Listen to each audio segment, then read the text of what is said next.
Hi, welcome to Chair Yoga. I'm Allison, and I'm so happy to have you here with me. This is just a brief introductory video to go over some of the basics of chair yoga and especially to make sure that you're safe.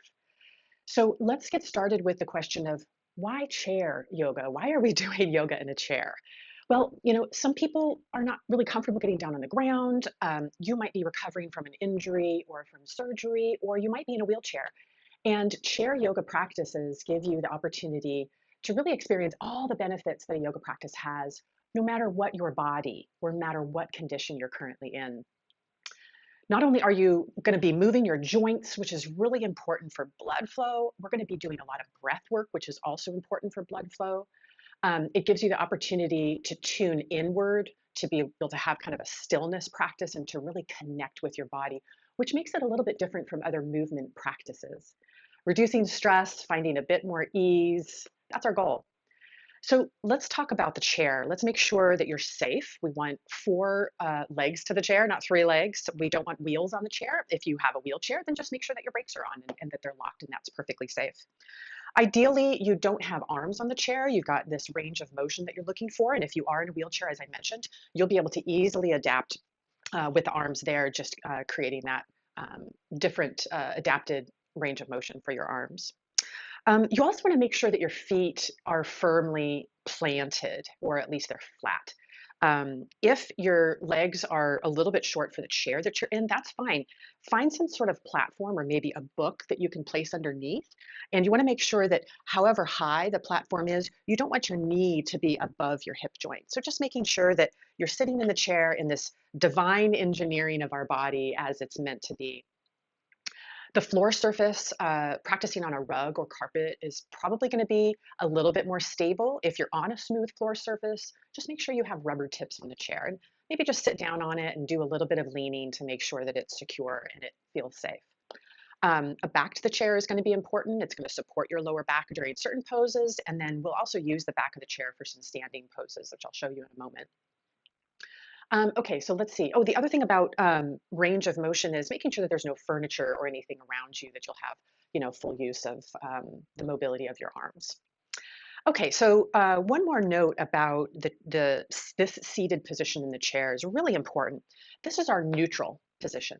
I'm going to be giving you a lot of options for your body. You may have already done chair yoga and you're familiar and you're using it progressively.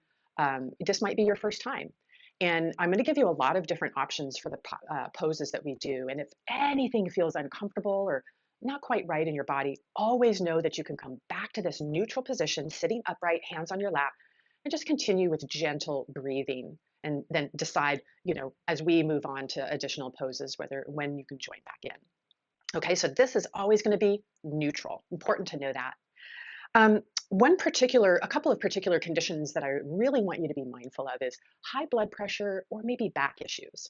And for those with high blood pressure conditions, you want to make sure that your arms really are only going as high as your shoulders. So any movements that we do with the arms, if we're reaching up to the ceiling or above the head, you want to make sure that you keep your range of motion just reaching out to shoulder length and then coming down with us. This is really going to keep you safe, and it's still going to give you the benefits of that range of motion. So being mindful of just keeping your arms at shoulder length. And again, if you feel any discomfort, stop the arms and just come back to this neutral position. Same thing with some forward folds. We may do some forward folds to bring a little bit of stretching in our low back and bring out a little bit of ease in our shoulders. And keeping your range of motion just halfway to your lap, finding that sweet spot where you're still safe, hands firmly planted on your lap, is going to give you the benefits of that practice. You don't want to bring your heart or your head really below the hip joint. So keeping yourself really level with your lap or maybe even a little bit above the lap is really going to give you those benefits.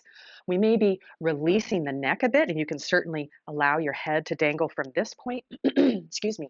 But you want to just make sure that you're mindful of those forward folds and the extra activity with your arms in those two instances for high blood pressure and for back. Same thing with twisting. You know your body best. Listen to me first and then listen to your body. Your body is going to tell you the extent to which you want to create that range of motion. So just really tuning into how you're feeling with each pose. And then speaking of options, I want to talk about two things that we may or may not be doing in our practices. One of them is using a block. We place the block between the knees and we take a gentle grasp, and this allows for the lower body to have a little bit of engagement while we might be moving about above in the upper body. We're not squeezing or really clenching this block. We're just creating a little gentle engagement for this block. And so you want to make sure it's a really lightweight foam block. There are some yoga blocks out there that are wood or cork, and they're a bit heavy. Those are really intended for other purposes, other types of yoga practices. And so for using this block for chair yoga, you want to make sure it's lightweight and foam. You can find these for about $10 on Amazon, and I've even seen them on the shelf at my local drugstore. So if it's your first time practicing, I would advise not using a block, just get used to the flow. And if you've been practicing for a while, it's still an option for you, just depending on how you're feeling from day to day or depending on the condition of your body. Okay. And then the last thing that I want to talk about in terms of props is we may do some standing poses and actually use the back of our chair as a stabilizer. So you can stand behind the back of the chair and have both hands on the back as a stabilizer as we move through some balancing poses. Or as an alternate option is to stand to the side of the chair and have one hand on the chair as a stabilizer. So that's going to be your choice as we move along. But in standing practices, there are times where we'll use the back and there are times where we may stand and actually use the seat. Okay, and so the last thing that I want to go through is a few important notes about the breath. You're going to hear me cue a belly breath. Why am I cueing a belly breath when the lungs are up here? There's a couple of reasons for that. The first reason is drawing that breath into the belly, expanding the belly is an important awareness practice. It's a way that we tune into our body and we connect with the sensations that are happening in our body. That long, deep breath gives us the space and time when we count to 2 or 3 on that inhale to really tune in and feel that connection with the body. Secondly, drawing that breath into the belly really allows us to maximize the diaphragm's activity. And that diaphragm is interacting with the lungs and really optimizing the oxygen exchange in your lungs. So belly breaths really help to tune into that diaphragm and maximize that movement so that we're really bringing in a lot of rich oxygen and delivering a lot of those nutrients and oxygen to our muscles.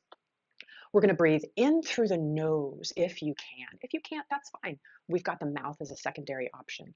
Breathing in through the nose actually has an interactive property with our body that vasodilates your blood vessels so that you are moving more blood and moving more oxygen and other nutrients throughout your practice, which again is what makes chair yoga such a practical and comparable movement practice.